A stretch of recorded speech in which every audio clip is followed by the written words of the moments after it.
بەناوی خۆی بەخشندەی میهرەبان سڵاو لە بینەرانی کەناڵی ئاسمانی پەیام هەوڵ دەدەین لەم بەرنامەی سۆراغی مێژوودا قسە لەسەر سیمای شارستانیەتی شاری سلێمانی و گەشەکردنی نخبەی ڕووناکبیری بکەین لە مێژووی ئەم شارەدا.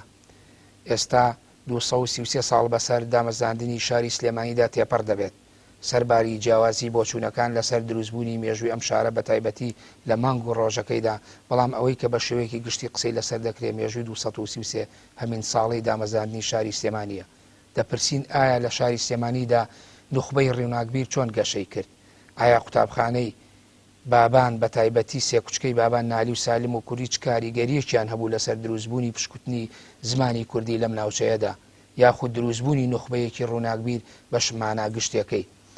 ئایا تایبەتمەندی شاری سلێمانی جیاواز لە شارەکانی تری باشووری کوردستان لەکوێدایە؟ تا چەند ئەم شارە توانی کاریگەری لەسەر شارەکانی تردا بنێت لە ڕووی ڕووناکبیری و هەروەها لە ڕووی ڕۆژنامەنووسی کوردیەوە؟ ئایا خەسەت و سیماکانی شارستانیەت لە شاری سلێمانیدا لەکوێدایە؟ ئەوەی کە لە پێناسەی حەزارە تا دەکرێت بریتیە لە هێزە مادی و معنەویەکان. ئایا ئەو پێودانگانە بۆ شاری سلێمانی پێوەری تایبەتی خۆی هەیە، یاخود هێشتا ماومانە بگەین بە شارستانێت بە تایبەتی ئەو مێژووی کە ئێستا لەسەر شاری سلێمانی باسەکرێت؟ ئەمانە کۆمەڵێت تەوەری سەرەکی بەرنامەی سۆراغی مێژوومانە بە میوانداری هەریەک لە بەڕێزان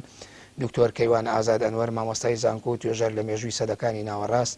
دکتۆر عومەر ئەحمەد ڕەمەزان مامۆستای زانکۆ و توێژەر لە میدیا بەخێربێن بۆ ستودیۆی بەرنامەی سۆراغی مێژوو. دکتۆر کەیوان ئەگە سۆراغێکی شاری سلێمانی بکەین، ئەکرێ بڵێن شاری سلێمانی لە ماوەی ئەم 233 ساڵەی ڕابردووە چی بە مێژوو بەخشیوە؟ هەرچەند پێچێ بەڕێستان تێبینیتان هەبێەوە و سەرنجتان هەبێ لەسەر هەم مێژووەکەی هەم لەسەر هەندێک زاراوەکە بۆ ئەم شارە بەکاردێت. ساز و جەناوت بۆ کەناڵی ئاسمانی پێیان بۆ کاک تۆمەری خۆشەویست کە بێ کۆمڕۆ دەردەشەی بابەتی یەقین کە پێوەستە بە ڕۆژێکی دروستکراوە سلێمانی کە 11/11 بە ڕۆژ بە حاڵی خۆم بڕوان پێ نییە. سلێمانی لە زارە گشتەکەی و سولەیمانی وەکو زاراوە بنەڕەتیەکەی کە لە مێژووە سەرچاوا دەگرێت و ئەسڵی وشەکە و شێکی عیبریە و ناوەکەش لە ئەگەر بە دەرلو سێریکەین لە زمانی عیبریەوە تێکەڵاوە بە فەرەنگی زمانی عەرەبی و دواتر ئیسلامی و دواتر عوسمانیەکان بۆ لەوێ شەوە ئەم ناوە بۆتە ناوی چەندین پاشای میرەکانی بابان لەوانە سلێمان پاشای گەورە و دواتر لە ڕژەر کاریگەری ناوی سلێمان پاشای بابانی ڕژە کاریگەری و سلێمان پاشای والی بەغادا ئێرە ناودراوە سولەیمانی لە 1944 زاین لەسەر ئیسیبیلای پاشای بابان. کاتە دەین گەنگەشەیەکی ورد بۆ بەمەری شارەکە دەکەین. سلێمانی بۆ تەمەنەکەمەی کە هەیەی ناوێکی گەورەیە، ناوێکی دڵشاوەیە. بەر لەوەی بڕۆیتە سەرەوە ئەگەر زۆر کات بۆەوە نەکوژین کە من بمەوێت بەڕێزە و مەژغوڵکەم، بەڵام پێم خۆش و هەر بۆ بینەران چکاوتن مێژوویکی دروستکرا و تۆزی ئەگەر ڕوونکردنەوەی زیاتر بی وە لەسەر سولەیمانیەکەش ئەندازێک لەسەری ڕاوەستن. تەبەن تۆ پێشتر نووسین و قسە بەڵێ هەمان مادەم وایە وای لێ دەکەین مادەم وایە. تەبەن لەسەر زاراوەکە خودی زاراوەکە سولەیمانە بە عیبری شولەیمانە. عیبریەکان لە نەتەوە کۆنەکانی ئاینە نەتەوە کۆنەکانی خۆڵاتی ناوەڕاستن کە بە لە 1300 ساڵ پێش زاین نشری شاری فەڵەستینی ئەمڕۆ بوون. ئەمانە بە لەوەی ئاین جوولکاتە ناوچەکە. دوایی زمانەوێتە زمانی ئاینی جوولەکە، چۆن مەسەن قورئان بە زمانی عەرەبی بە زمانی ئاینی ئیسلام ئاوای دەدێن بابەتەکە. ئەم ناوە لە عیبریەکانەوە دەگوازێتەوە بۆ عەرەبەکان بە زەمە لەسەر سین. دوای لە عوسمانیەکان بۆ پێکە مسلمان بوون و پارێزەری ئاینی سونە بوون. ئەم زارە گوازراوەوە لە عەرەبەکانەوە بۆ عوسمانیەکان لە سەدەی 13 زاینی. لێوێ شەوە دیسان عوسمانیەکان پێکە لە 1000 مەگەوا پێناسە بکەین لە 1550 یەنە کوردستانەکەی ئێمە دوای شەی چاڵدێرانەوە لەبەستە کوردستانی باکوور و باشوور و خۆر ئاوایە دەگرن و ئێمە ڕەستە بە کوردستانی تورکیا و کوردستانی عێراق و کوردستانی سووریایە لە سیستەمی سیاسی دنیادا. لێرەوە ئیتر عوسمانیەکان دەبنە میکایلۆز دەزانی قەت سەفەویەکاندا لە نسخای کوردستان دەکەن. لە نێو عوسمانیەکان ئەم زاراوە تێکەڵاوە بە زمانی کوردی ئێمە دەبێت و لە عەرەبەکانیش ئەم زاراوە تێکەڵاوە زمانی کوردی ئێمە هەم لە عەرەب و هەم لە عوسمانیەکان تێکەڵاو بە ئێمە دەبێت. و پێی میرەکانی بابان کە لە قەڵاچۆران فەرمانڕەوایەتی بەشتش لە داڕشمانە بوون لە سنووری پشدەر. چەندی میری بابان لەژێر کاریگەری عوسمانیەکان و فەرهەنگی عەرەبیدا و لەژێر کاریگەری ئاینی ئیسلامدا ئەم سلێمانەکە مەناو سولەیمانەکە مەناو بۆ ئەندامەکانی نێرینەی خۆیان و لێرە چەندی میری بابان بە سولەیمان ناسراوە و ناوی سلێمانی نێدراوە. بەلای پاشا بابان لە 1944 دەگەستمانی بنیاد دەنێ دیارە 1970 ئەو بیرۆکەی دروستبوونی ئیسلامی لە خەیاڵدایە لە 1960 تەواوی دەکات لەو ساڵەداییتر شارەکان دەنە سولەیمانی لەسەر بوارم بێ کاگەڕەبیان بە ناوی باپیرەگەورەیەوە یەک هەندێک ژەڕێن گوایە بۆ ڕازیکردن و بۆ نزیکبوونەوە لە والی بەغا بۆ ڕستن لە والی بەغاکان سلێمان پاشای والی بەغا بووە ناوینەوە سولەیمانی ئیتەم زارا و سولەیمانە بنەڕەتەکەی بەڵام لەسەر زاری کوردەواری ئێمە و نەوتزمانی بۆتە سلێمانی بۆتە سلێمانی ئەوە ناوەکە ئەوە هاتووە ئەمە زامەسوارە بە ناوەکە دیارە ئەنی ڕشەکەی سولەیمانی بەڵام لە سەزاری کورد بۆتە سلێمانی ئەگە بگەڕنە بۆ بۆ ڕیشەکەیەوە سولەیمانی گەبرنە بۆ فەرەنگی شێوەزاری خەڵکی سلێمانی ئەوە سلێمانی ئەڕوا و کێشەمان لەوایە نابێت ئەمە سوارە بە ناوەکە سوارە بە دامەزانەکەی چواردەی 1970 دامەزانی سلێمانی نییە بە کۆمەڵی پێوەری زانستی مێژووی یەکەم تاسێک بەڵگەمان بەرەسەوە نییە بەڵگایکی مێژووی دیکۆمنتێکی مێژووی کە پیشانی باسانی ڕۆژا دروست کراوە حەز بەگە سەر دیکۆمنتێکی مێژوویمان بەڵگە هەبوایە ئێستاوانی کە ئەمەی دانراوە لەسەر چی بنە وڵی منیش خۆ تێ ناکەم بەڕاستی نازانم ئەمە لەسەر چ خەیاڵات و لەسەر چ خەیاڵدانێک و لەسەر چ ئینەی دانراوە ئەمە دیوێکی بابەتەکە کە ئەکرێت لەنە پرسی کە من ئەم ڕۆژیان داناوە بەڕاستی من ئاگادای ڕۆژنی قسۆری بواری مێژوو نەبوو لە پرسی لە خراوی خۆ دایان پسۆری مێژوو لەسەر سلێمانی و لەسەر مێژوو هەیە بابان لە کتێبی سلێمانی شارە گەشاوەکەم قسەی لەسەرەکە چەند بەرگێکە یعنی ئەم مێژوانەی هێناوە بۆ خۆی ئەم مێژوانە ئەزان چی کاگە بەعرزگەم ئەگە بمانە مێژوو دروستکەم بۆ شوێنێک ئەکرێت دروستی کرد مێژوو ئاسان دروست دەکرێت بەڵام چۆن دروستی ئەەکەیت ئەم پرسیارە مهمە دیەکترمان هەیە من بە بڕای من بۆ سلێمانی کە بەو تەمەنەکەمەوە بۆتە ناوێکی درەوشاوی جوان بۆ شاربینی کوردی بۆ دنیابینی کوردی بۆ ناسینی کورد لەسەر ئاسی ڕۆژشارستانێت و لەسەر ئاسی ڕۆشنبیری بۆ کورد و بۆ دەرەوەی کورد بۆ دەروی کوردستان گوناح ئەم شارێکە تەمەنەکەی ئەمەندە کەمە بە ڕۆژشار ڕۆژبیریش ناسراوە بە پێی هەندێک پێوەڕ لە هەندێک کەسایەتی و چەندی کەسی باشی هەڵکەوتووە گوناحە ئەم شارە بە مێژە جوانەیە بەسیتەوە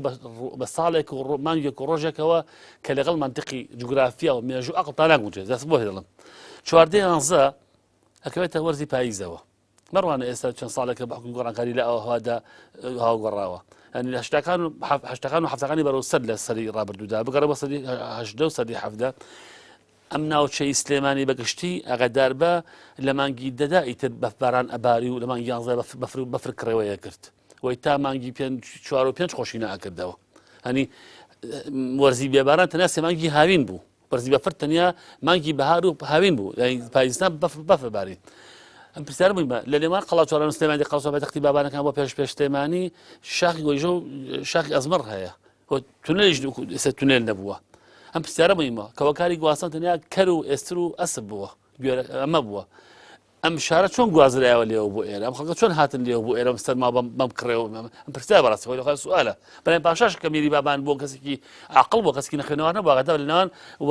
والی بەغا والی سنە والی کرماشان و والی ئورمێدا مامەڵەی کردوانی هەندێک جار بیرەکانی بابان لەسەر دەسەڵاتداری ناوچەکانی خۆیان مامەڵە لەگەڵ مامەڵە و ململانە لەگەڵ عوسمانی سەفەویەکانە کردووە پرسیارە مێژوویەکە ئەوەیە لێرەدا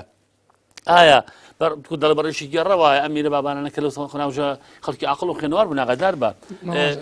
دکتۆر زیاتر لەو پێوەرەوە قسە بکەی زۆربەی ئەوانەی کە لە سەفەرنامە و گەشتنامەکانیان نووسیەوە کۆچ و کۆچڕەوی کراوە هەمیشە لە وەرزێکا بووە کە وەرزێک بووە گونجاو بوو بۆ دروستکردنی خان و ئاوەدانکردنەوەوان یعنی پێوەرەکەی تۆش ئەمەیە یەکەم جوگرافیە ئەمە ئەکی لە خاڵەکانە دوو لە ڕووی مێژوویەوە تا ئێستا بەڵگەیەکمان بەرەستەوە نییە مەسەلەن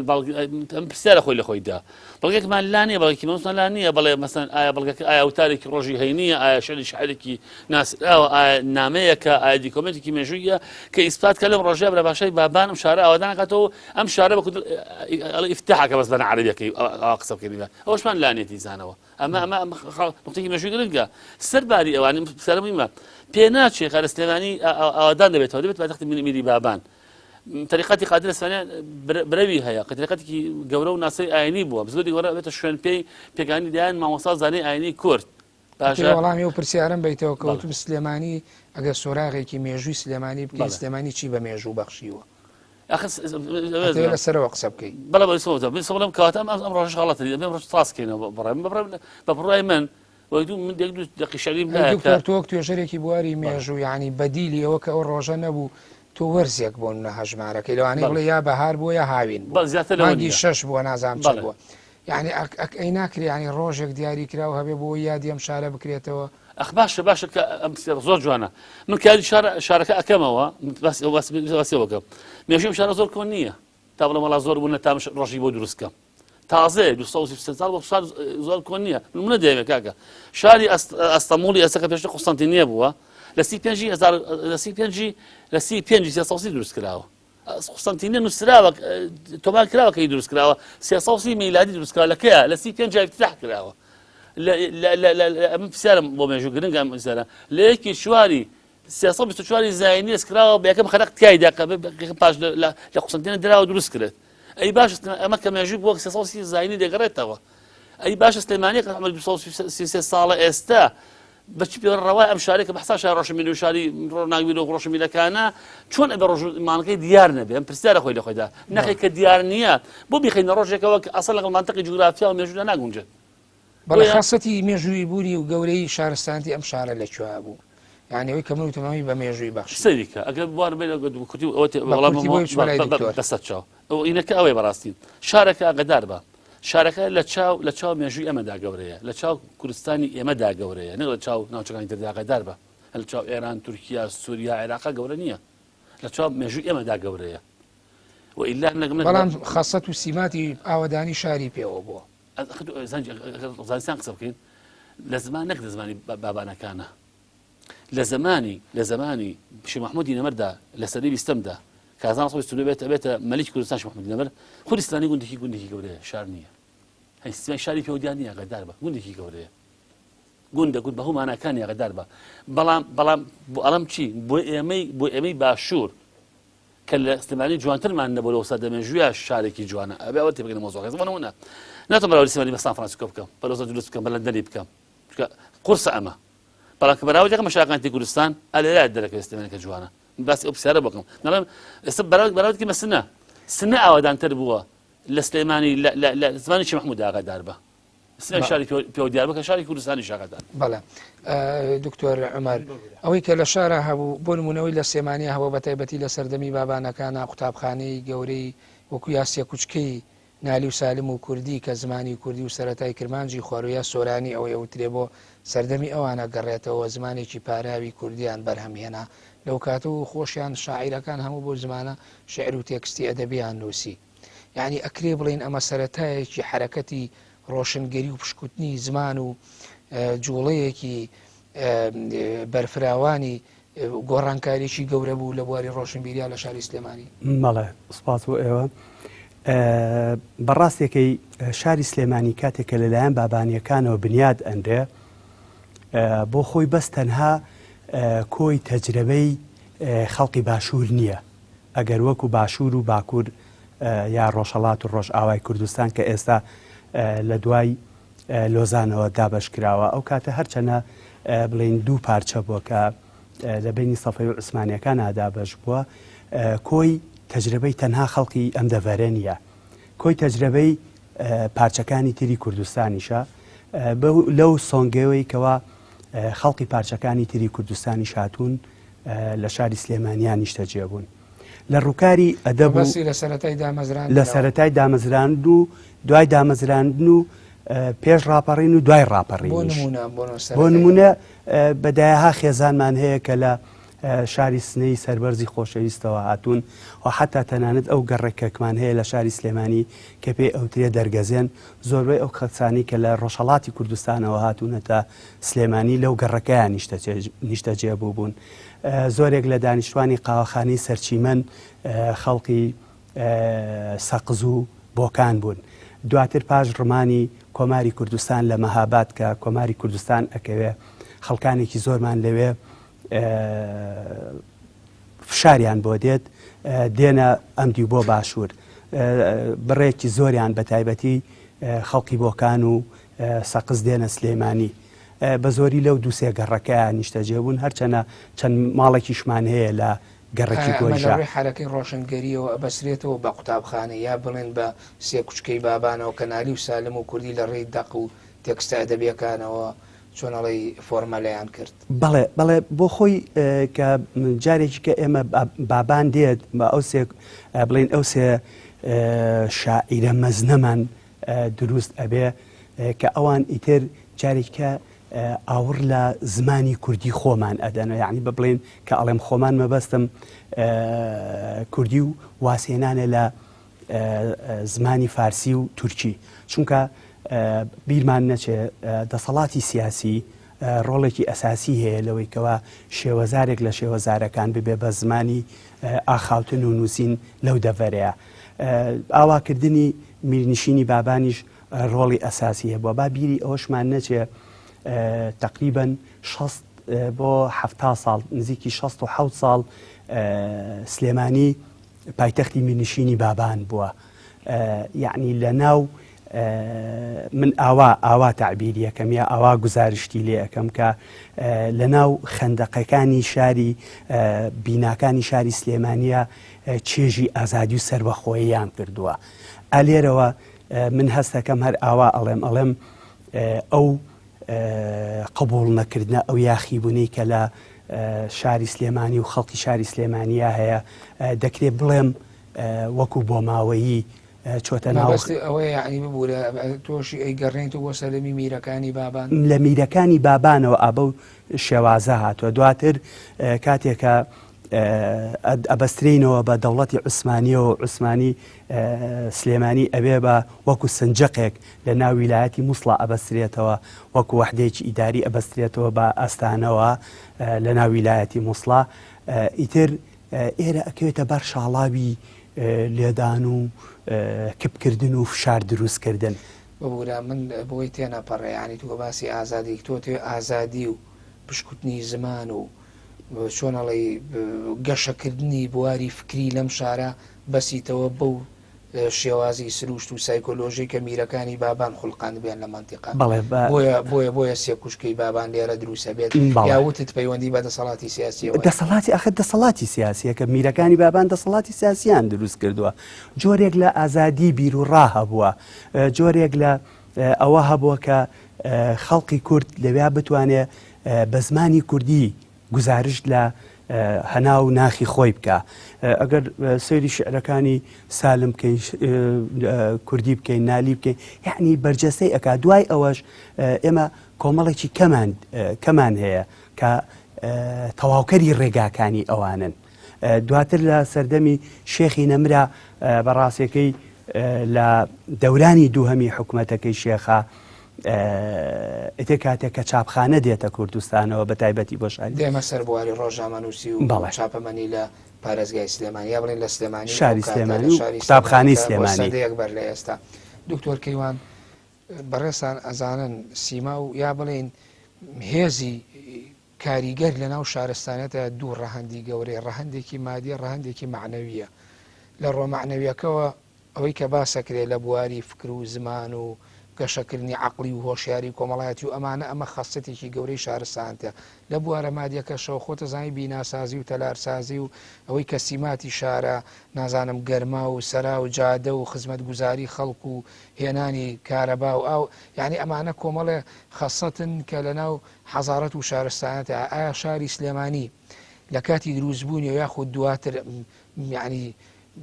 چۆنەڵی پشکی هەبوو لەم بەشە جیاوازانەوە توانی حەزارەت دروست بکە ئەوەی کە پێوتی خەسەتی ناو حەزارەتی ئینسانی ئەزانی کاگارم ئەم واقعکە ناتوانین واقع ناتوانێت ئەم واقع بگۆڕیت ئەوەن بە قسەی من و تۆیکیت نایوەڵێ ئیلای بم پشتە بگۆڕم کە سلێمان دروست دەکرێت ئەوەی سلێمان دروست دەکات وەستاکانی سنەن کوردستانی ئێران خۆڵات لێرە وەستانی سلێمانی دروستکە بینا بکات تا سەدەکانی تا سەدەی 50 ساڵی سەدەی ڕابردوو وەستاکانی کوردستانی خۆڵات هاتوون لێرە بیناکردنی وانی بیناسازی کوردستانی خۆڵاتی ئێرانیە خۆڕاستکردنی ئێرانیە ئیسلانی خۆی نیە قەدار بە ئەمە بیناسازی بەشێکی بیناسازی ئیسلامیشە حاڵەتی ئاساییشەوە لە ناو جا بوارم بە لەگەڵ تێکەڵابوون بعدێک بیناسازی ئیسلامی کە بۆی ئاینی ئیسلام و طریقەتەکان تێکەڵابوومە دیوێکی بابەتەکە ئەمە یەکێ لە خاڵەکانە دوو دیسانەوەلایەتدا نەچێت زمانی قاخاوتنی خەڵکی سلێمانی تێکەڵێک بووە لە زمانی عەرەبی تورکی فارسی لەگەڵ زمانی شێوەزاری موکریانی ئێران لە ناوچەیەدا چۆن قساقین ئێمە لێرە لە سەمانی شێخ مەحموود و دوای شێخ مەحمووددا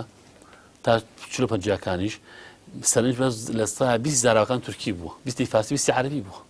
تەسەش ڕۆژنامەکانی گەلاوێ ژوژینوانە بخوێنەرەوە کە خوێنی تەوە لەگەڵ خوێنەرە فەرق زەوی ئاسمان ئێمە لەژێر کاریگەری فەرەنگیەوە پرسیارە مێژوویەکە ئەوەیە ینی مەبست بە خاڵە چییە؟ ینی سلێمانی وەکو شار ڕاستە مێژووی گەورەیە بۆ ئێمە کە ڕۆژەڕام مێرێکی بابان ئەم شارە دروستەکە تەبایدەخت و وەکو دوای مێژووی ناوتوارەکانی مێژوومێژێکی زۆر جوان دەرەوشاوە گەورە و ئێستا لە شاگەتی کوردستاندا ناوێکی دیارە ئەمە بابەتێکی ترە بەڵام سلێمانی بەدەل لەو بابەتە شتێکی جیاوازی نییە مثلا نە لە بیناسازیە جیاوازی هەیە نە لە شێوەزارە جیاوازی هەیە نە لە خەسڵەتی دابنە جیاوازی ئەوانەی نییە ئەین تێکەڵێک لەمانان تێکەڵێک دروستی کردووە ئەم تێکەڵبوونە لە ڕووی دروستبوونی شار و شارستانێتەوە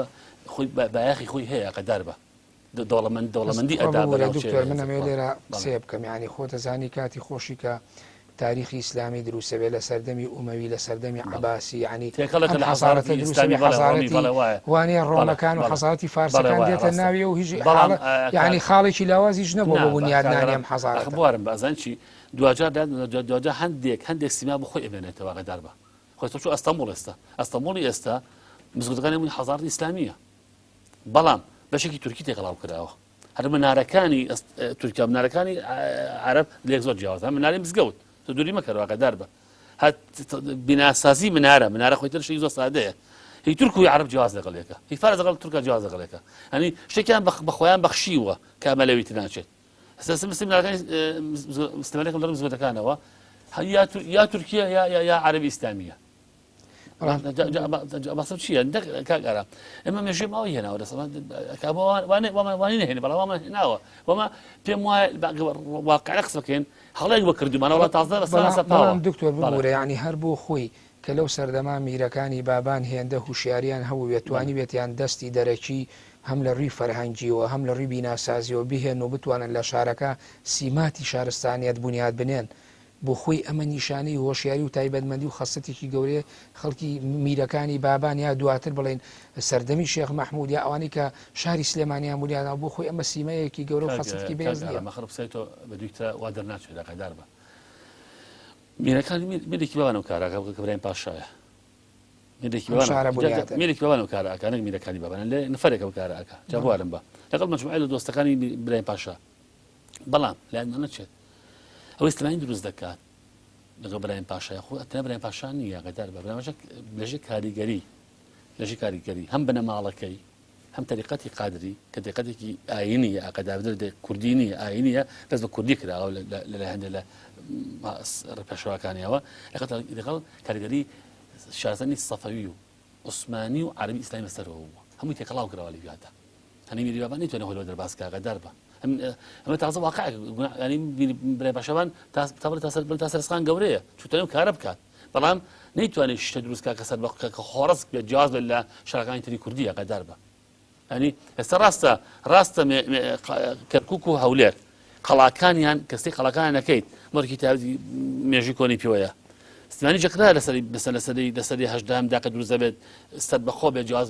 لە زۆر سیمای تر بەڵام دوجار سلێمان کە دروست دەکرێت پێم وتی بەدەل لە گەورەیەکی وا گەورەکەی بێنە کەم کارە گەورەیەکراوە بۆ تەختە منیشتنی بابان و سیمایکی جوان بەلایانی سیاسی کۆمەڵایەتی و ئابووری ئەبەخشێت ئەمە ئەو بەڵام وا دروست دەکراوە کە سلێمانی جیاواز بێت لە ینی بە کوردی خەسەی تاوا کوردی پێوە دیار بێت کوردستانی پێوە دیار بێت ئەوە نابینی پێوەی تێکەڵێکە لە شارستانیەتی ئەقەدار بە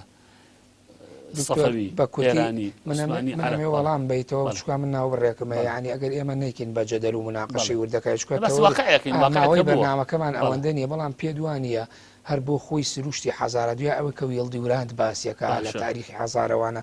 ینی هەر بۆ خۆی بنیاتی حەزارەت هیچ حەزارەتێک بۆ خۆی لە خۆیەوە بە خۆڕسکی حەزارەتێکی لۆکاڵی ناوچەی نییە بەرهەمێکی خۆماڵی بەرهەم بێ بەڵکو لەژێر کاریگەری فەرهەنگ و حەزارەتەکانی ترا حەزارەتێکی دی بنیادەنێ بەڵام دوجار تەواوە ئەمە پێم وتی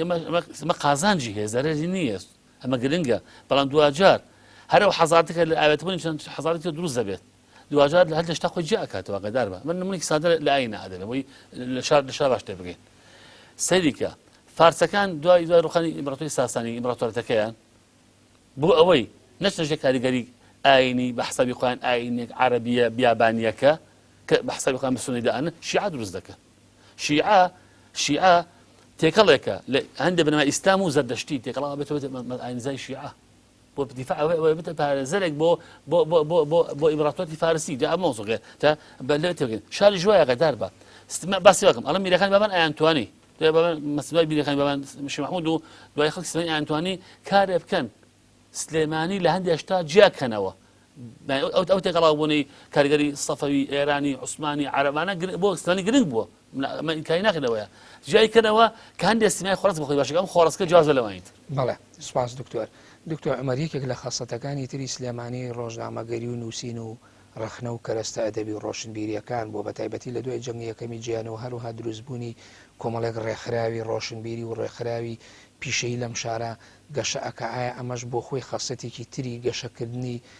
هوشیاری کۆمەڵایەتی نییە لەم شارە بەڵام ناوبڕێوەرەگەم دوای ناوبڕەکە وەڵام بەرەوە بینەرانی بەڕێز و خۆشەویست ناوبڕێکی کورد وەردەگرین و دەگەڕێنەوە لاتە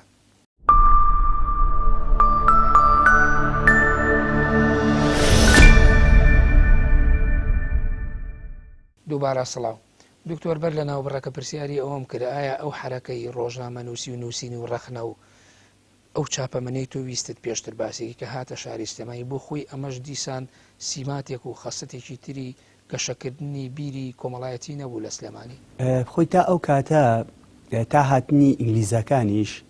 تا دەورانی یەکەمی حکومڕانیەکەی شێخی گەورە چاپخانە لەم دەڤەرەیە بوونی نەبووە یعنی کە ئەڵەم ئەم دەڤەرە ناوچەی سلێمانی و هەتاک و هەندێک ناوچەی خۆرهەڵاتی کوردستانیش ئەگەر باسی ئەوە بکەین ئێمە لە شارێکی گەورەی وەکو ورمەیە چاپخانە هەبووە بەڵام کورد سەرکاری نەبووە لەگەڵیا کاتێک کە سمکۆ ئێوێ ڕۆژنامەیەک دەرکا بە مەجبوری پەناباتە بەردەمی ئەو نەتەوانەیە ئەو کەسانی کە غەیری کوردن کاتێک کە سۆن دێتە سلێمانی چاپخانەیەکی کۆنی ئەو سەردەمە ئەهێنێتە شاری سلێمانی لەوەبەر ڕۆژنامەیەکمان هەیە لە بەغداد دەرەچێ بە ناوی تێگەشتنی ڕاستیەوە بەڕاستی تێگەشتنی ڕاستی ڕاستە ئینگلیزەکان لە ژێر سەرپەرشتی ئینگلیزەکانە دەرچووە بەڵام کۆمەڵێ وتار و ژانری ڕۆژنامەوانی زۆر باشی تایە وردە ورداش ئەبێتە هۆکاری ئەوەی کە چونکە ئەو کەسانی کە لەوێ لەگەڵ کەوا پێچێ سۆنیش لەوێ سەرپەرشتی کردبێ چی ئەو برادرانی کە لەوێ نووسینیان نووسیوە کاریگەری سێکوچکەی بابانیان بەسەرەوە بووە کاریگەری گەڕانەوە بۆ زمانی دایکیان بەسەرەوە بووە دواتر کە دەسەڵاتی ئینگلیز دێتە شاری سلێمانی ڕۆژنامەی پێشکەوتن دەرەچێ ڕۆژنامەی پێشکەوتن ئینگلیزەکان دەریەکەن بەڵام ئەو کاتێک کە ئینگلیز ئیتر لە سەرسۆنی ئەوە ئەبێ دەرچێ ئێمە ڕۆژنامەیەکی کوردیمان ئەبێ بە ناوی بانکی کوردستانەوە کە گۆزاری جەمعیەتی کوردستانە گۆزاری جەمعیەتی کوردستانە لە دەورانی دووهەمە شێخی گەورە هەر ئەو کاتێک کە دەگاتەوە شار ئیتر کار ئەکەن لەگەڵ هەندێک لە ڕووناکبیرانی ئەو سەردەمەدا کارەکەن بۆ ئەوەی کەوا ڕۆژنامەیەکی کە دەرکەن بانکی کوردستانەکەن بە ڕۆژی کوردستان ڕۆژی کوردستان دەرئەچێ کە بەڕاستیەکەی لە ژمارەی یەکەمی لە ساڵی 1922 بڵاو کراوەتەوە 15 ژمارەی لێ دەرچووە دواتر کە هاوکێشە سیاسیەکان گۆڕانی بەسەرادێت شێخ نێوانی لەگەڵ ئینگلیزەکان هاتێکەچێ زیاتر مەبەست و مەرامی ئینگلیزەکان ڕوون ئەبێتەوە لەلایەکی تریشەوە ئیتر سلێمانی ئەکەوێتە بینی کێشمەکێشمی بینی تورک و ئینگلیزەوە لەلایەک و عێراقیەکانیش لەلایەکەوە کە مەبەستمان عەرەبەکانە هێرشێگەکرێتە سەر شاری سلێمانی و شاری سلێمانی شێخ مەجبور ئەبێ ناچار ئەبێ بەرەو سوورداش بچێ سلێمانی بەجێ بێڵێ بۆ سوورداش لەوێ لە ئەشکەوتی جاسەنە ڕۆژنامەیەک دەرئەکەن بە ناوی بانگی حەقەوە بانگی حەق بەپێی ئەو ژمارانەی لەسەرێتی 3 ژمارەی لێ دەرچووە علاوەیەش کە پێ ئەکرێ پاشکۆی پێڵین پاشکۆ علاوەیەکیشی لەگەڵە بەڵام ژمارە دوی دیار نییە. ئەمەش هەڵی ئەوە نییە بڵێن ئەو کاتانە ئێمە بە عەربی نووسیمانە دوو سێ نزیکە لە یەکە و چقڵەکە نەماوە نەخێر سێ ژماری لێ دەرچوە بەڵام تا ئێستا ژمارە دوی باسکردنی ئەم ڕۆژنامانە ببوورە دکتۆر ینی باسکردنی ئەم ڕۆژنامانە و حرەکەی چاپەمەنی لە منتیقەی سلێمانی و شێخ مەحموود و هەروە هاتنی ئینگلیزەکان و دەرکردنی ڕۆژنامەی من پێشکەوتن و تێگەیشتنی ڕاستی و ئەمانی تۆ باست کرد. یعنی ئەمە ئێمە ئەکرێ بڵین ئەمانە چ ئاماژەیەکیان لە پشتەوەیە کە لە بۆ نمونە بیستەکان و پێشی بیستەکانیش هەندێکی کەوت بێت لە سەدەی ڕابردووە ینی لەلایەن شێخ مەحموود و لەلایەن ئەو نخبە ڕووناکبیرەوە تێگەشتنی ڕاستی لە بەغا دەرچووە بە ئەوەمان بیر نەچێت پێشکەوتن لە سلێمانی دەرچووە بەڵام بەڕاستەکەی کاتێکە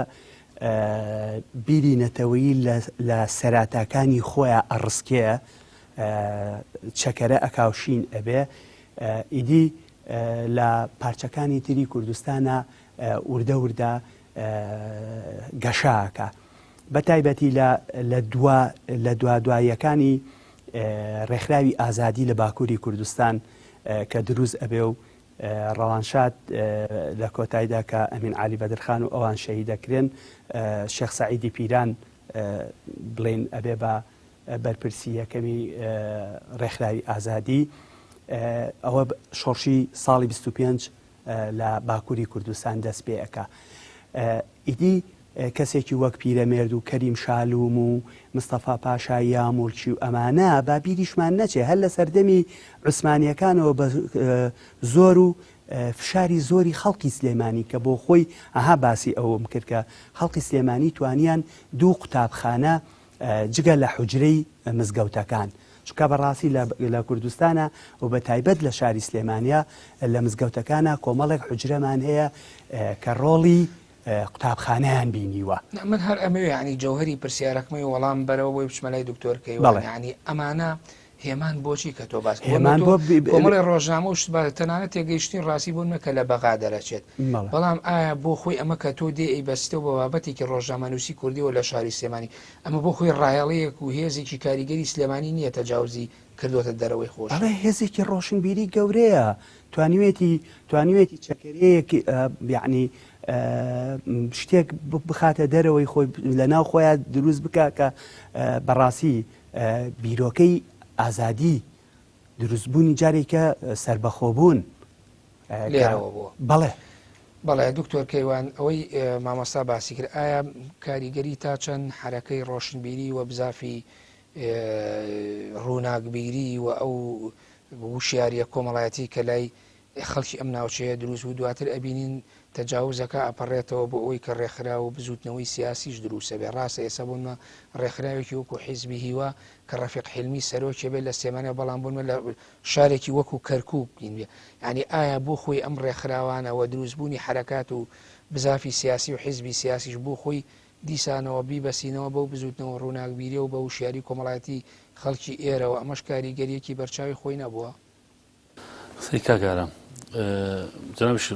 فۆڕی مێژوویت هەموو ڕووداوێک کە دروست دەبێت هەموو ڕووداوێک کە دروست دەبێت لە هەر شوێنێکم دنیای کە تۆ دەبینی کۆمەڵی هۆکارە پشتەریەوەیەتی هۆکارێکیان زاتیە می شوێنەکەیە بابەتیە گای جاناخۆی دەرەکیشمانە پاڵیا هەیە لە پاڵ ئەو زاتی ناخۆیە سلێمانی کە دروست کرا لە 1940 تا 1950 کە پایتەختی مێنشینی بابان بووە پایتەختی مێنشینی لە سەڵاتێکی نیمچە سەربەخۆی کوردیە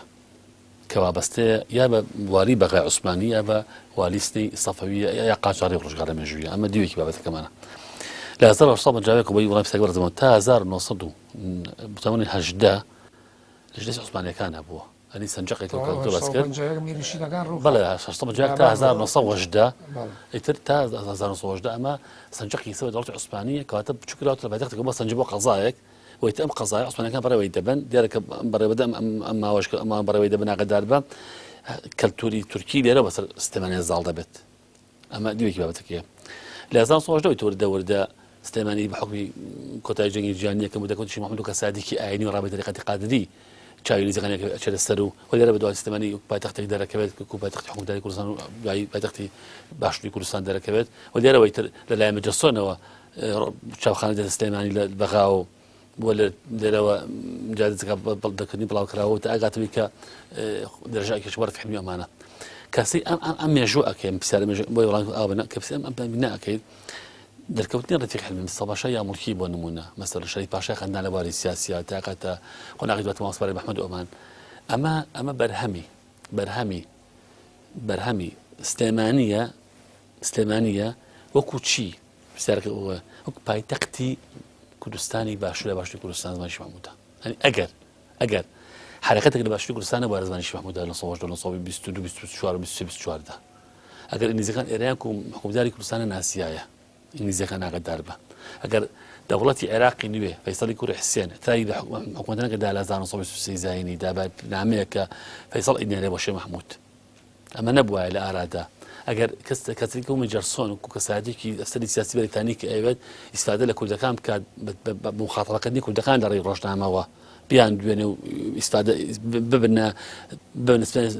هێزێک بۆ ئینگلیزەکان ئەمە نەبووایە دوجار سلێمانی نەبووە پێگەیەکی ڕۆژنامەیەکی وا گەورە بەڵێ ئەفو دکتۆر زۆر جوان هێنا خۆت ئەزانی ڕووداویش بۆ خۆی زەمینەی دروستبوون و ئەوانەی بۆ خۆیە بۆچی یعنی ئەم ڕووداوانە گرنگ بوو تۆ باسێت چ پەیوەندی بە عێراقەوە چ بە بەریتانیاوە چی پەیوەندی ناوخۆیەکانی شێخ مەحموود لەگەڵ ئینگلیز و شوێنەکانی تری دەوروبەرە یعنی بۆچی لە ناو شاری سلێمانیە بۆ ڕوودا و دروستە بێ و بۆ ڕوودا و دێ کۆمەڵە سیمات و خەسەد لە ساتە وەختێکی مێژووە بەم شارەیە بە سەریکە یەکێ لەو خاڵان چییە ئەو کاتی سلێمانی دروست دەکرێت لە 1940 ڕێباز طریقەتی قەدری ڕۆڵی هەیە شێوانەی فیلۆندی ڕۆڵی هەیە لەوەی کە سلێمانی بکاتە وێزگەیەکی گرنگ ئاینی گرنگ لە سلێمانیدا وهژمونی قادر جوالي قدر بما خندق جمندي لسنا يديك لازم اشطب استاذ ديرك انه برود اواره ودي مشغول يكون شويه كان هژمونی طریقەتی قادر سلێمانیدا کە ڕێبازێکی تەسەووفە ئەمە ئاکات پێگەیەکی ئاین لێ دروست دەکات ئەم ئەژمونە بە بنەماڵ ئەمێنێت تۆ بە شێخ محموودی نەمر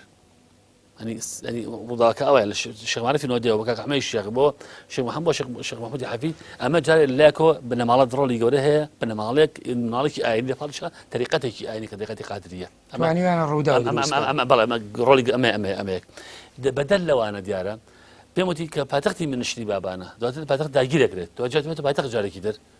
سەریکە قۆناغی گەشەکردن قۆناغی نوشست قۆناغی هەستانەوە ئەمەش خۆی لە خۆیدا بۆ خەڵکەکە دوجار کۆمەڵەش دروست دەکات کاوێتە هەوێنێک بۆ کۆمەڵەش لایانی فەرهەنگی و معرفی تر ئەمە دیویترە لە پاڵیە بوونی سلێمانی بە چەقی مەمەلانی نێوان عوسمانیەکان لە بەری خۆر ئاوا و قاچەرەکان لە بەری خۆڕڵات کە ئێرانن ئاگادار بە و لەگەڵ هاتنیدان ئەفسەری بەریتانی بۆ ئەم ناوچەی ئێمە کەوان مەبەستیانە دفوسکەنە ناوچەکانی عوسمانی و قاچاریەوە ئەم سێ خاڵەوە ئاکات ئەم سئینە لەواکە لە پاڵیانە ئاینەکەوەکات سلێمانی زیاتر دەکرێت لە پاڵ هەولێر و مەسەنگڕ و دهۆک و شوێنەکانی تر کەواتە دوجار بۆ خۆی ئەمە هێزێکی معنەوی خۆی هەبوو کە ڕووداوەکانی ڕاکێشەوەتە بەڵێ پێم وتم کەسایەتی ڕۆڵی گەڕێت بابەتی ڕۆڵی گەڕێت لەگەڵ ڕووداوی دەرا بێ مەسەرەوە ئایا دروستبوونی حرەکەی سیاسی و نەتەوەی لە ناوچەکەەوە دروستبوونی ڕێکخراوە بزوتنەوە سیاسیەکان لەم ناوچانەدا دوجارە بین لە ناوەڕاستی چلەکانی حیزبی سیاسی بوونە پارتی دیموکراتی کوردستانێ پێشتر حیزبی شوعی هەبووە پێشتریش دیسان حیزبی هیوا هەبووە یعنی بۆ خۆی ئەمانەش ڕاستە ئەگەر هەندێکشان لە سنتەری ناوچەکە دروستەبن بەڵام بۆ خۆیان بین لق و فەرعی کاریگەریان لە منتیقا هەبووە ئەو کاتەی شتێکی مێژوویە ئەو کاتەی لە ناوچەیەکدا دەسەڵاتێک لەبەی نەچێت دوای قۆناغی دایکاری دێتە ئاراوە لە نێو ئەو خەڵکەدا کاتێک سەرکەوتنەکە و نوشتەکە بە دوای خۆیان ئەبینن کۆمەڵێک خەڵکی ئیملاق دروست دەبێت کە ئەم نوشتە کاریان تێکە سەری خاکی ئێرانکە لە دەرەنجامی ڕوخانی خلافەتی عەباسیدا کە بەرەو ڕوخانە ڕوات سعدی حافظ دەرەکەون کە تا ئێستا دوو نمونەی جوانی کەلتوری ئێرانی ناغەدار بە لە هاتنی مەغۆلەکاندا کە حەزارەتی ئیسلامی لەبەی نەبا لە قۆناغی مێژوویدا دەهەن مەژنووس و شاعیر و زانای گەورە دەرەکەون کە ئەو کاریان تێ ئەکات ئێستا بە قەنەعاتی خۆم دوای نوشتێک ڕوو داری کوردستان لە دوای ڕووداوەکانی 16 ئۆکتۆبەرەوەی کە ڕووەدا ئێستا من پێم وایە ئەمە بەردەوام بروسایتر لەم سەنەدا دایان خەڵک دەرەکەون کە ئەتوانن بگەنە لووتکە لە بواری ئایا شعرە ئایا ئەدەبە ئایا فەرەنگ ئایا شتی ترە چکە بۆ هەمیشە سەرکەوتنەکە بۆ شتێکا قەدار بە خەڵک دروست دەکات چکە بۆ ئەو خەکە لە بیادا کە پێش زمینێکی بۆ ڕەخسا بۆ ڕۆشنبیری و فەرەنگ و خۆپیاگان هەموو لەو بارەکاندا گرنگە سێکە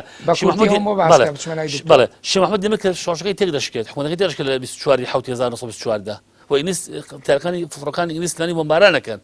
ئەمە تێشکێ ئەمە لەسەر خەڵک کاریگەری بەجێ ئێڵێت شێخ محمود دوور خرایەوە پایتەختەکە درا شارەکە بۆمباران کرا دەوڵەتێکی تازیەوە کە عێراق 3 ساڵ دروست بووە سلمانی داگیرەکە پشتوانی ئینگلیزەکان هەموو ئەمە لە خەڵک کاریگەری جێڵێت ئەم کاریگەری وە ئەکات خەڵکی ئاینی ڕوەکاتە ڕوتی ئاینی خەڵکی ڕۆشنبیر کە ڕۆژەمە کرد کایتی ئەکات وەکات کە کاری سیاسی هەریکە لە شوێنی خۆیەوە لێرەخرا دروستەکە هەیە کۆمەڵ دروست دەکات دکتۆر عومەر ئەوەی کە دکتۆر کەیوان باسی ئەگەر ئێمە بین لە پاڵ ئەمە باسی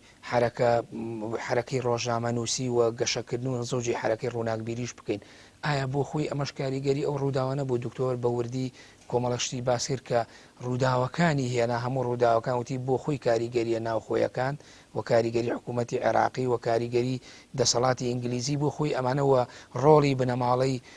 شێخانی قادری و تەریقەتی قادری و شێخ مەحموود لە ناوچەکەدا شێمارفی نۆدێ بۆ خۆی ئەمانە کاریگەریی گەورە بوون ئێمە ئەتوانین بڵێن بۆ بزافە ڕووناکبیریەکە و کاری ڕۆژنامەنووسی و حرەکەی ڕۆژنامەنووسی لە ناوچەکەدا ئەمەش هەر ڕاستە خۆی کە کاتێک شێخ دێتەوە دەورانی سێهەم یا با بڵێن دەورانی دەسەڵاتی سێهەمی دەست پێەکە کێشمێکی زۆر توند لە نێوان تورکخواکان و ئینگلیسخواکانە ئەبێ شێخ بەڕاستیەکەی ناتوانێت بە تەواوەتی خۆی یەکلاکاتەوە بەڵام لە ئەخیرا کە شێخ ئەشکێ و بە تازەترین یاد پێشکەوتوترین تەکنەلۆژیای ئەو سەردەما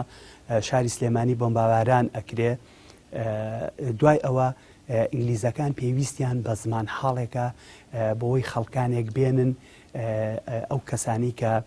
خەڵکی ڕۆشنبیر بوون خەڵکی منەوەر بوون کە ئەو کاتانە پێیان وتون منەوەر ئەمانە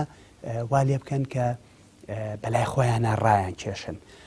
حتا تەنانەت بیرمان نەچێ لە زۆر کاتە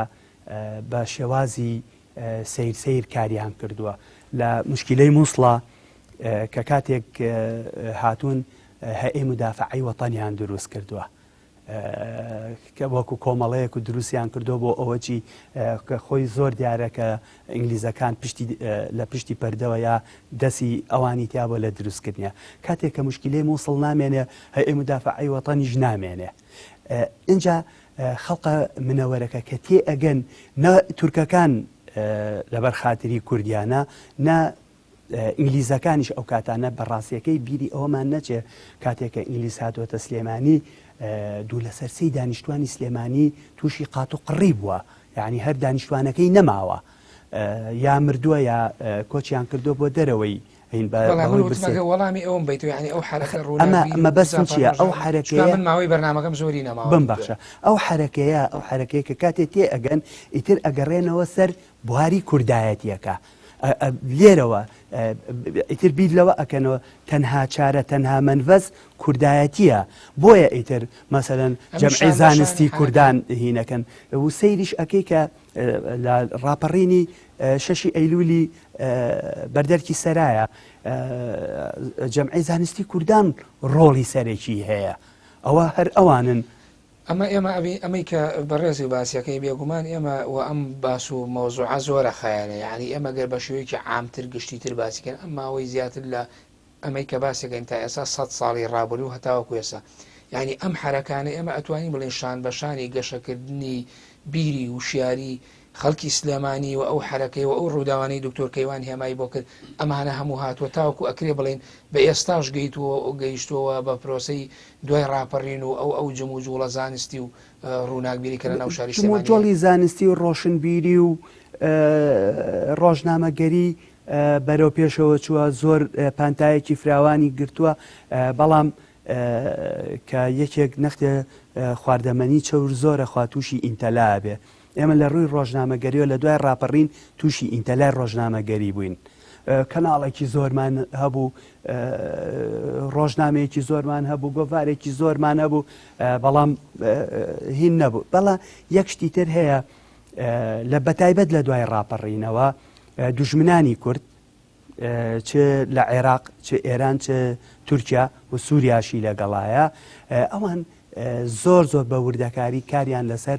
کەسێتی مرۆڤی کورد کردووە و تێکیان شکانوە. هەموو ئەو بزافە ڕۆشن بیریە و ڕۆژنامەگەریە نەیتوانیوە بارە تەقای ئەوە بێ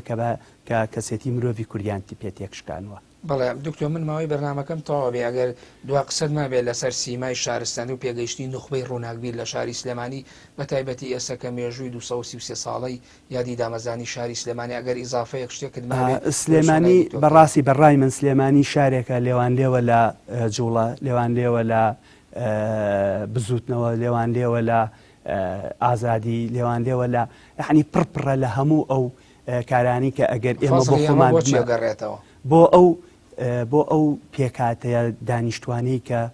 لە شاری سلێمانیا بوون و ڕێگەی خۆپەروەردەکردن و دروستبوونیان پێیراوە. ئەگەر ئێمە ئەمە درێژکەینەوە بۆ ناو ئەو مەدا تاریخی کە ئێستا باسمان کرد، ئایا ئەکرێ ینی ئەمە درێژکراوی هەمان مێژووەکە لە ڕابردووە گەشتووە ئێمە گەیاندۆ بە ئێستا؟ ئەکرێ بڵین درێژکراوەیە، بەڵام بەڕاستیەکەی بەڕای من لە دوای ڕاپەڕینەوە بە تایبەتی جۆرێک لە دابڕان دروست ئەبێ، چونکە مرۆڤی کورد لێرە تووشی بەرەنگاری ئەبێتەوە، تووشی بەبێ پلانی ئەچێتە شەڕێکەوە کە خۆی بۆ ئامادە نەکردووە. سپاس دکتۆر کەیوان دوا پرسیار بۆ جەنابەت ئەو حرەکە ڕووناکبیر و ڕۆشنبیری ئێستا لە شاری سلێمانی هەیە ئەگەر قسەش لەسەر بزافە سیاسی و ڕێکخراوە سیاسیەکانی ئەم ناوچەیە بکەین، هەرچەند ئێمە ئەمە وەکو دابڕانێک لە سەردەمی شێخ مەحموودەوە بینەوە بۆ ئێستا بە حکمی ماوەی بەرنامەکەشمان کەمە، یعنی تا چەند ئەمە کاریگەری ئەو عمقە قوڵە هەیە کە لە ناو مێژووی ڕاوردووە ئێوە باسان کردووە ڕووداوەکانی ناو مێژوو کە لەم ناوچە دروست بوون و بوونەتە کەرەستەیەکی بەهێز بۆ گەشەکردنی سیمای شاربوون و کۆبوونەوەی ڕووداوەکان لە ناوچەی سلێمانیدا. کاگارە من وەڵام پرسیای بەڕێز دەدەمەوە. من تەمەنم 40 ساڵە 36 ساڵی سلێمانیا ژیاوە، درستە سلێمانیا سلێمانیا بووە. سۆری دوای مێژووش زۆر چاک ڕۆحی ئەم شارەم ناسیەوە لەگەڵ یا ژیام و هەڵام تەمەنێک کە من تیا ژیام بە هەموو 6 مان ئێرەمەجێ نێشت و بۆ سەفەریا بۆ چوونە دەرەوەیەکی دەرەوەی وڵات. کاتێ من سێم شارە ئەکەم، ئەم شارە ئەگەر مەبەست ساڵانی دوایی بێت دوای ڕاپەڕین مەبەست بخێن پێش ڕاپەڕین ئاواشی بکەینەوە دراسی بکەین بەستەریعی، ئەگەر ئاوا دراسی بکەین من بە بڕای سلێمانی پێش ڕاپەڕین شاری ڕۆشنبیری بوو، شاری ڕووناکبیری بوو، شاری سیاست بوو، شاری پێگەیاندنی کەسایەتی کورد بوو،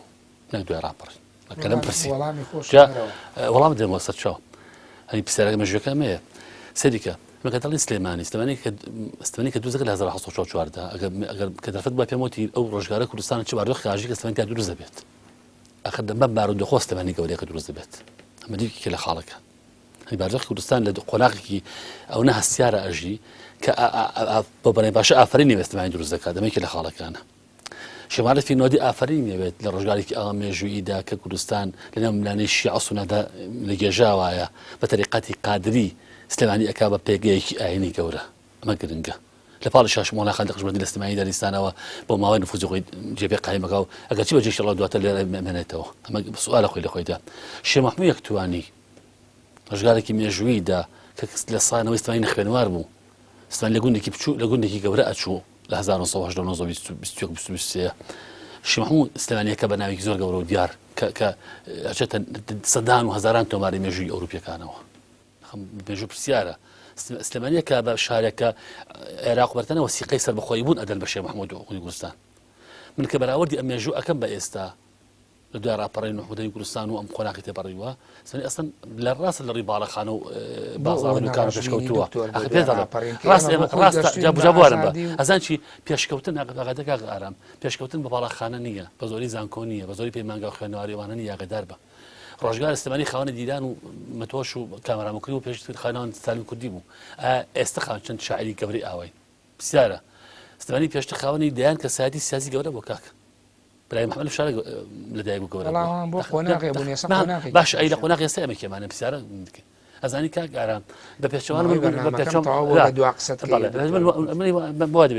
ئەڵ سلێمانی ئێستا لە قۆناغی ئێستا لە قۆناغی تۆ لە سەربووندایە متبوونە ڕاستە لە قۆناغی گەشەکردنی پێم وتی بیناسازی و شتەژارەکانی ترایە وەڵام لە قۆناغی فەرەنگی و ڕۆشنبیری ئەمانە بە بڕای من گەڕاوەتەوە دواوە پێوادەم ساڵانی دەتوەر بێشە بڕوات بەڵام پرسیارەکەمەوەیە هیوادارم سلێمانی بۆ ئەزمونەی کە هەیەی بۆ مێژووی کە هەیەی بۆ ڕابردووی کە هەیەی بەخۆی بچێتەوە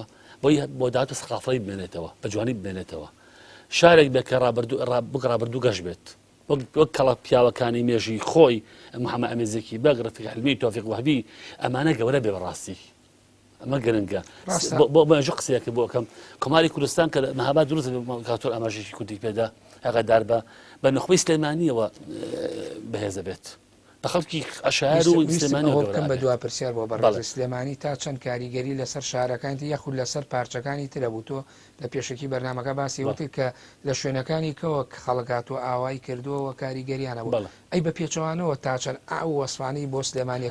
کەم کاریگەری هەناردە کردو بۆ بەڵام بە کورتی ئەزمونێکی مێژی پیسی عقستەکردنە دەستخوای کوردستان سەوسی ڕۆشتەمەندێتی حسابکە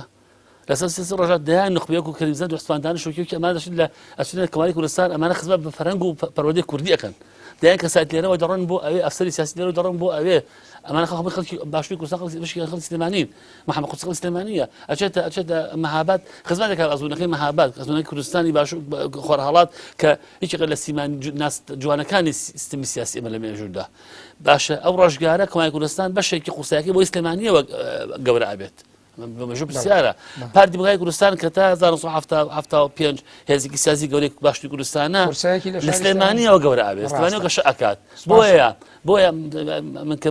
سەیدی مێژوو ئەەکەم ئەڵام سلێمانیە ئەو گەورەی جاران ئێستم گەورەی نەماوە کە پیا بچینەوە سپاس دکتۆر هەچە من بە تۆم و دوا پرسیار بەڵام ئەمەوێ دکتۆر هەندێک قسەیەکی ستەمت لێ نەکەم